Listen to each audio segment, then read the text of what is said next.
Hello, everyone. This is Mr. Nobody, and I'm bringing you a slightly different episode of Making Nobody Happy today. And I'll get into the meat of it in a little while, but I'll tell you first what was on my mind. What was on my mind, I've talked about something before, using romantic comedies as a kind of relationship therapy. And I talked about how the sorts of stories that we live inside play a big role in who we become and how we live, the choices we make, how we feel about our lives. And so that's just been something that's been on my mind. And there's some people that I heard from recently, and it was interesting because they've just had such difficult experiences in their life of relationships, and especially of marriage relationships. And I was reading recently an interview with this couple in Russia, and it was talking about how they're married, and they were just both reflecting on the fact that neither of them had any positive marital role models in their life whatsoever, like no positive marriage models. And so they were like, yeah, my dad, went through a succession of different girlfriends. He cheated on various people. He had multiple families. My mom went from person to person, and both of the people in this couple were just like, yeah, we have absolutely no positive model to look at, nothing to inspire us, nothing to give us any kind of hope, nothing to give us an idea for what this could be. They said the only models and examples they had were going to their Orthodox church and reading stories in the Bible about people from hundreds and thousands of years ago, which is of course wonderful. We are meant to get a lot of things from those stories, but of course that's such a different time and place too that it's hard in our lives to do things that we don't have examples for or someone to imitate. That's something that even just with professions, like my wife, she eventually became a writer. But when she was growing up, she had no idea that a writer was even a thing you could be, because she didn't know that anyone actually did that or even what the jobs were. Something like marriage is such a ubiquitous thing. I mean, it's like, yeah, sure, not everyone you meet is a rock star, although you certainly see them. They're very visible people. Of course, about writers. Writers are famous. There are lots and lots of famous writers. But she didn't have those near examples in her own smaller life. Well, okay, you see someone like a big successful author, but how do you in your own particular little life take the steps to get to what they are? And marriage is something that a lot of people have undertaken. It's something that has a lot of value. It's something that's been a big part of my life. I'm at 19 years, coming up on 20 years myself. I got married at the age of 21. And I actually said, when I was just a little kid, I remember talking with the teacher's assistant when I was in kindergarten. And she was telling me about how she had gotten married. And I said, well, what age were you? And she's like, I was 21. And I said, that's how old I'm going to be when I get married. And that was how old I was when I got married. I'd kind of decided from a very young age that this sort of relationship was something that I wanted to pursue. It's funny because it took me a lot longer to come around to having kids. I always knew, like, yeah, I'll like my own kids. I'll want my own kids because I had the example of my own parents. So we were a family. We enjoyed being a family. But it took me a while longer to be like, oh yeah. And now the funny thing is, now that I'm well past that 20 years in the marriage, like, I'm like, I get it now. I get it. I want to have kids, and I already do. I kind of wish I could go back and have some of that enthusiasm sooner and get started sooner. But we live the lives that we live. Anyway, so one thing that I thought about was, in my life, I've actually had this plethora of examples and plethora of positivity and stability that other people maybe haven't had.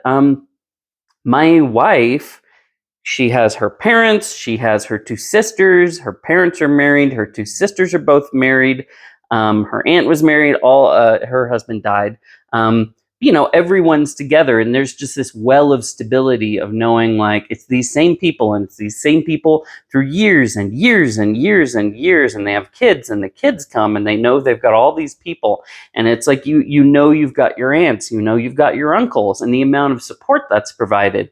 We had in my wife's family a major stage 4 cancer diagnosis recently. It was very hard on everyone, but there was so much solidarity with everyone because everyone knew they were all close, they were all together, they were all there for each other, and it was really helpful. And it was also very helpful during COVID, during the pandemic. We were with my family, my mom, my dad, my brother, my sister, their families, the cousins. When other people were more separated, we were all able to still be together and give each other a lot of support, and that meant a lot. And I also saw that even when my own grandmother died, how much enormous family support and solidarity there was, like how strong we were as a family, and as an extended family, as this big clan, as this big, like we weren't just little people. It's not just you've got this whole stable group that makes up your pack, and even like associated packs, because of course as you grow, things sort of leap down a level. It's like, well, now they're a little busy with their own kind of big pack, but we still get together and see my aunt and her family, and you know what? They're still part of that extended pack of friendship and support and knowing what's going on in each other's lives, and it has just had such an impact. And same thing in my family. We've got these incredibly stable, loving families. There's 12 cousins. They're all wonderful friends. There's the 6 of us siblings and siblings-in-law. We're all wonderful friends. I am so fortunate because my wife's family ended up just being wonderful. I was so lucky to get them as family, not just my wife as one person. Her whole family has been an immense blessing to me. And my in-laws tell me, like, they just see me as another one of their children. They truly love me, and I truly love them. And it's the same way during difficult times that I went through. The amount of support I even got just from my sister's husband, very different guy from me, maybe not the sort of person I would have gotten to know in ordinary, just passing life. But my life was enriched through this 21, I think they've been married, or maybe it's 22 years that they've been together, and everything that's brought into my life. It has been wonderful to have him as this brother added to my life. He has been a great support to me. And I have learned so much from watching him raise his kids. I have learned so much from watching my brother and his wife raise their kids. It's been an encouragement. I've seen how they raised their kids that had some similarities to mine. And as their kids were older than mine, I've been able to be like, you can hang out with them. You can be inspired by them. You can be friends with them. They give you a path to follow. They give you an extended group to be friends with. And that's just so valuable. It has been such a nice thing to have. And so many people, I realize, don't have that and don't even get to see that and don't get the picture of that. They see these solipsistic people going off into the world, and they're all trying to find a family and calling things family, but they're often things that are really unstable. Like, as much as, you watch something like Phineas and Ferb, and it's really fun, and it's like, oh, we're a family, not just us, but also these other 6 kids who are our friends. And it's like, you're very close, but that's actually not your family. Something you often realize when you get older as you graduate from high school and you go in completely different directions. And sometimes you're like, why was I even friends with those people? What did we have in common? It's like, well, we were just in school together. We lived on the same block, all these things. But it's funny, even with people like my aunt, who I don't talk to very often. And of course, she's a lot older than me, 30 years older than me. And I called her up on the phone the other day because I was thinking about doing some career changes. And I know she had been involved in both of the things I was thinking about. And so I just called her up, and we were so easily able to just leap into this hour-long, super supportive, super helpful conversation. She just understood me. I understood her. We were so comfortable. She had real insights. There's just this natural connection that we click. And often when I get together with her or with some of my cousins, I'm just like, oh yeah, you're my people. I don't always see you, but whenever I see you, it's like, we're all kind of a kind, aren't we? We're all each other's kind of people. We really like each other. And I've had so many positive experiences on both sides of my family, my in-law family, with my wife's family, and with my family. It is a continuous enrichment. It is a continuous support. It has continually increased my wealth and my happiness in my life, my ability to get through things.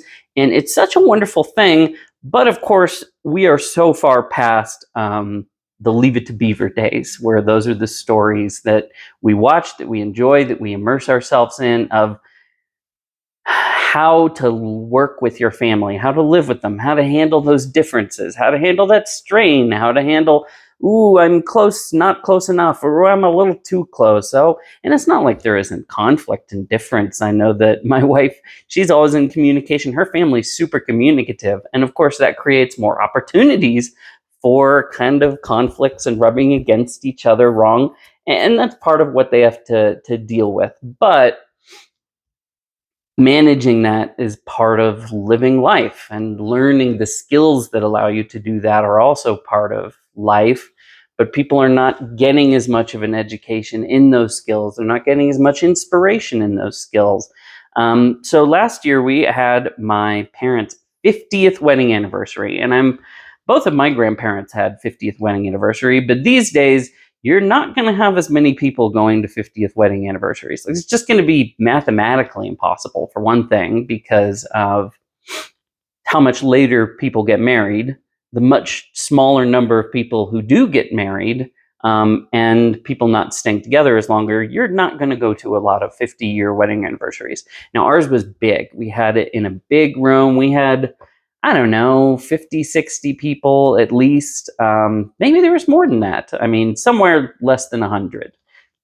And among them, we had my parents, we had a bunch of their friends who they had been young people with. We had 6 couples there who had been married 50 years.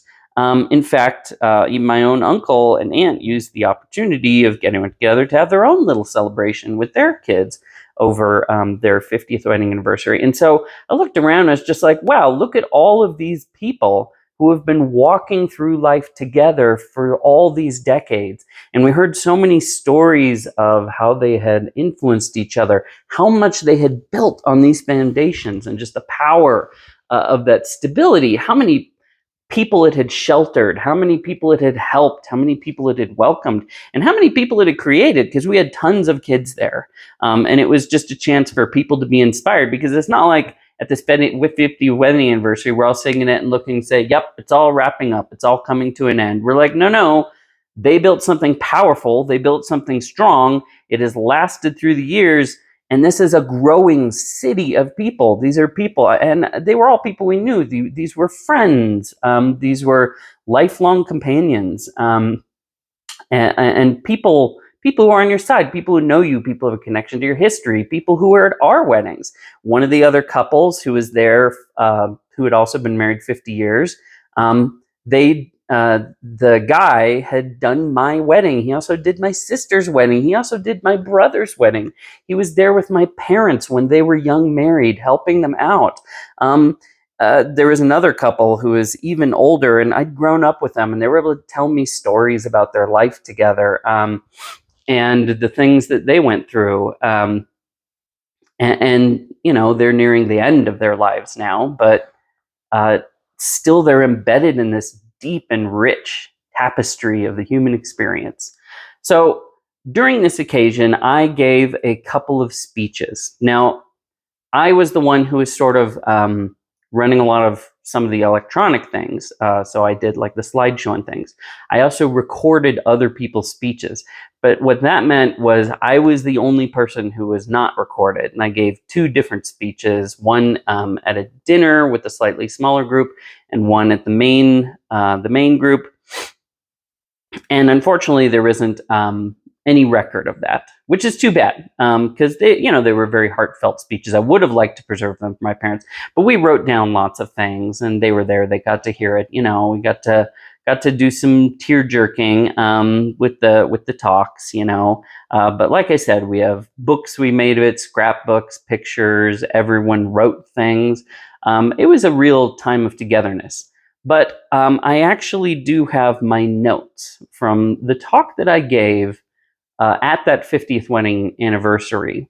And it's something that I would actually like. I'm not going to give the speech just as it was, but I do want to just read through my notes because it articulates some things that were very important to me when I said them and that have stayed on my mind as time has gone forward and as I was thinking about this subject. So all I'm going to do is read it to you. Like I said, this is just notes. I've got some random single sentences in here that are kind of disconnected. I might skip some of them, but I just want to read to you some of what I put in here because I think it articulates some of my thoughts and feelings of what that kind of occasion meant to me and my own desire to communicate to others what my parents' marriage actually meant to me. So, I want to share some thoughts about my parents and about their marriage. I never wanted to be like my dad. That was a hard thing for me to realize, and I think it was hard for him too. Partly I was just too stubborn and independent to want to follow anyone, and in that way, I think I was being like my dad. But I never felt that I could do what he did or be who he was. I didn't have the same capabilities or desires, and we fought about that a bit when I was younger. But he was always willing to be disagreed with, willing to be surprised, and even willing to be wrong. And that meant he was always my dad, and that we were alike, even when we went different directions on things. Now, I did want to be like my mom. She never pushed me to be like her. She just set an example that I fell in love with. I loved so many of the things she loved and wanted to share in them: books, music, art, photography, her love of nature and gardens and living things, her appreciation of simple comforts, traditions, good food, unpretentious pleasures, independence, self confidence, reserve, and a very absurd and sometimes dark sense of humor. She's very wry and careless, thoughtful but unconcerned. She worried about other people, but never seemed to worry about herself. Now, this was actually the beginning of a talk that I ended up not giving, talking more about my parents individually. And there's a lot more I could say on that subject. The truth is, I am a lot like my dad. And the way that we're alike is in a lot of our independence and not always being the easiest people in the world. But after having thought through that, I realized that actually wasn't the talk I wanted to give. As much as I loved my parents individually, and I learned so much from them individually, as much as who they were created a place for me, it was really the third character that I wanted to talk about. And that wasn't my mom or my dad, it was their marriage, which is a separate being. It's a separate thing that both of them inhabited, that they created together, that had a real reality, and that I am literally the sign and the product of. I am the child of that, and that I lived inside. And so is here's the talk that I ended up actually giving about it. There's been so much argument and pain and confusion, naivete and disappointment over marriage and what it is and isn't, and how great or how much of a fraud and a trap it is. Marriage through the years has had a lot of bad press, and people have earned that bad press, so it's not like it's unrealistic. But I was never convinced by all the arguments and bribes and alternatives and escapes and denunciations and declarations and marketing and counter-marketing.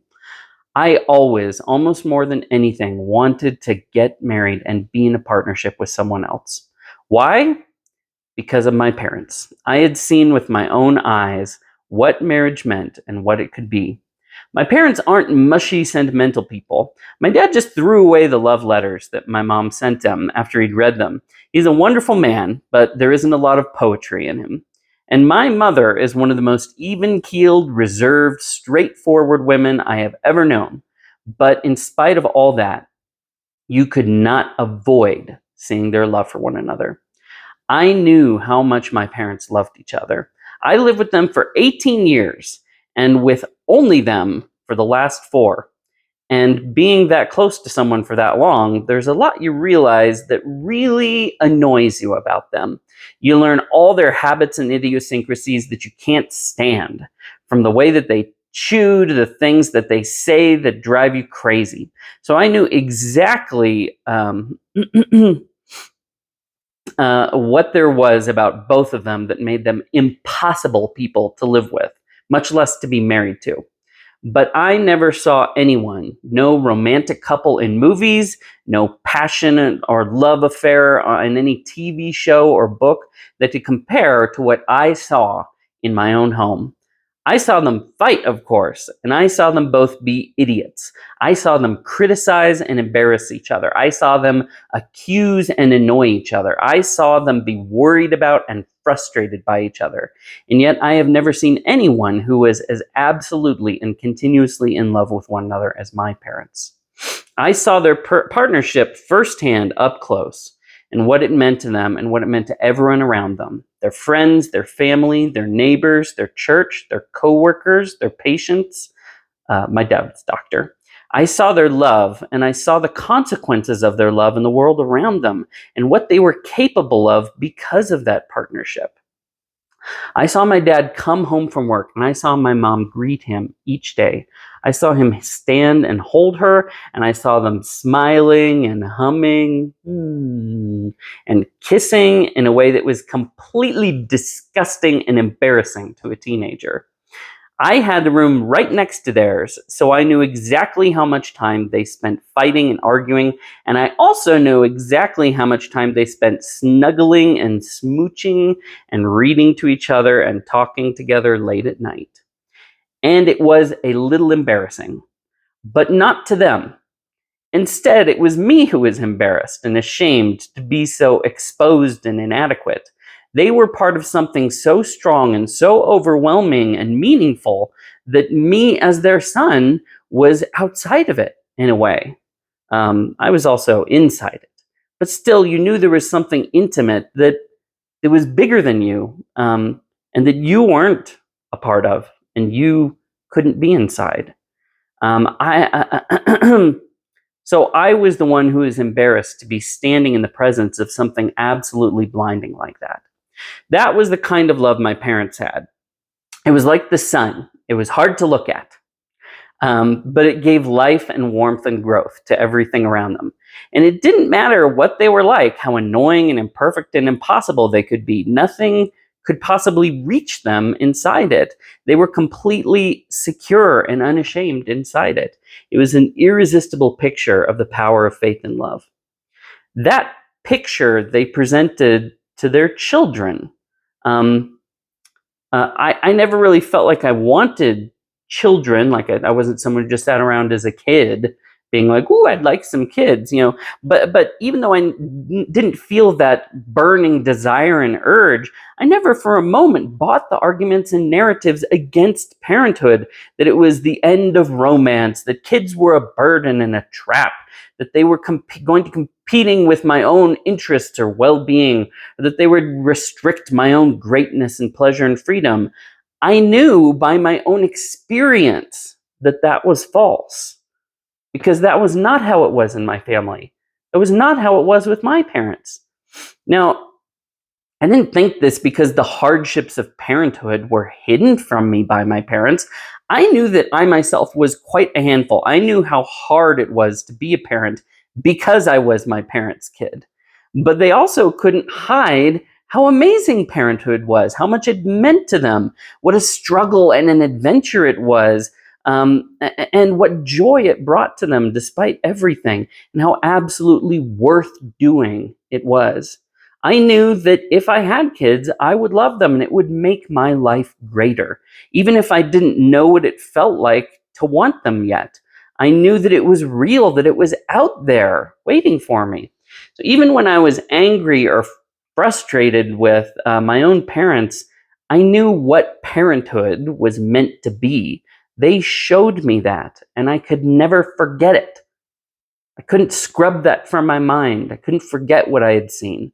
Their lives and their marriage and their parenting were an argument that I could never defeat because I saw it with my own eyes. And it was honest, as I say. It didn't hide anything from me. It was honest about the difficulties of it. Now, nothing that happened to me in my whole life could make me forget what I had seen with my own two eyes in my own home, between my parents and between them and their children. Nothing could ever change that. Nothing could ever take it away. And I never saw anything greater. I never saw any fame or fortune or power or pleasure that could compare to what was alive in my own parents' home. Even with all of its hundreds of imperfections, it swept the competition. Even if I walked away from them and had been a terrible son, which is of course always tempting to do. It's not like I'm not a rebellious and selfish person. But even if we neglected each other or betrayed each other, I knew too much to forget. So there are few things that last in this world. Monuments fall. People are forgotten. Honors lose their meaning. Knowledge becomes outdated and useless. Happiness passes. Wealth runs out. Fame is forgotten. Jobs can be replaced. But you can't build or legislate or buy or award what my parents have done and what they have made. My parents built a 50-year living monument to the power of a loving marriage. That is a miracle of art, of living, of endurance, cooperation, struggle, painful honesty and revelation, and of genuine human goodness in a world of pain and fear and uncertainty and disappointment and change. And that is the closest thing to a glimpse of divine truth and goodness and beauty that we will see in our lives on earth.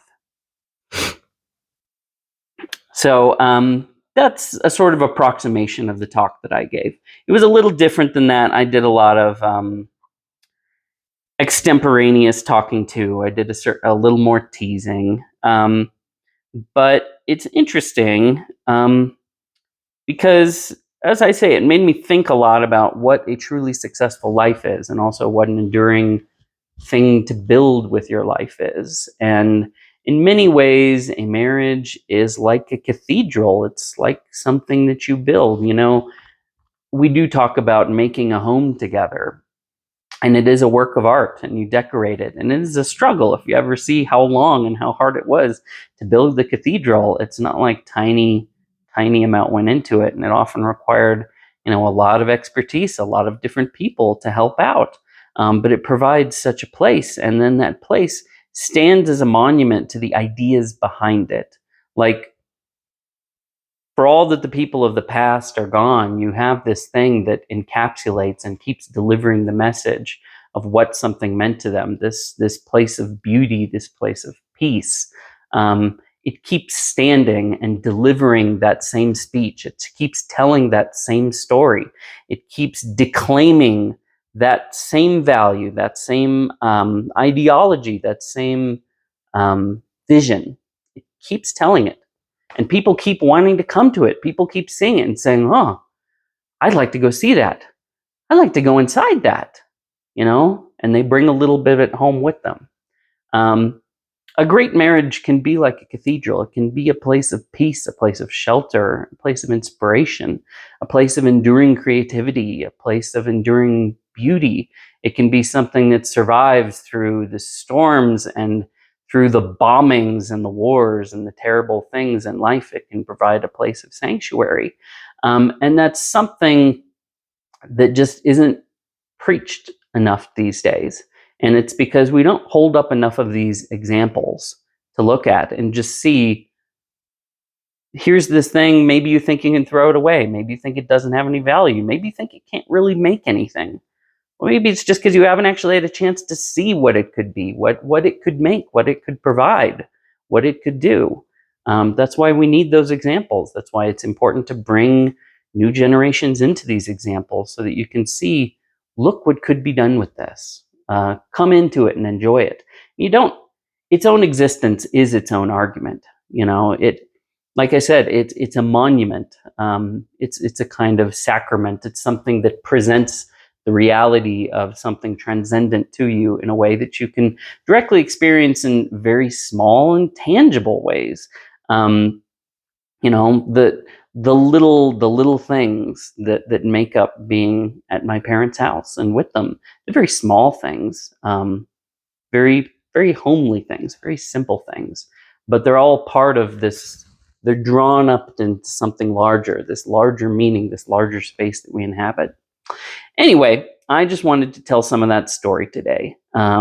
It was very inspiring for me. My parents and their relationship have been an inspiration for me. That doesn't mean that I have had the easiest time in my life or in my own relationships or that my siblings have or my wife's family. And yet there is a vision that has kept us all together. We know what it is that we're preserving. We know what it is that we're pursuing. We enjoy the benefits of it. It's precious to us. And I just hope you can see that it could be precious for you too. Thanks. I'll see you next time.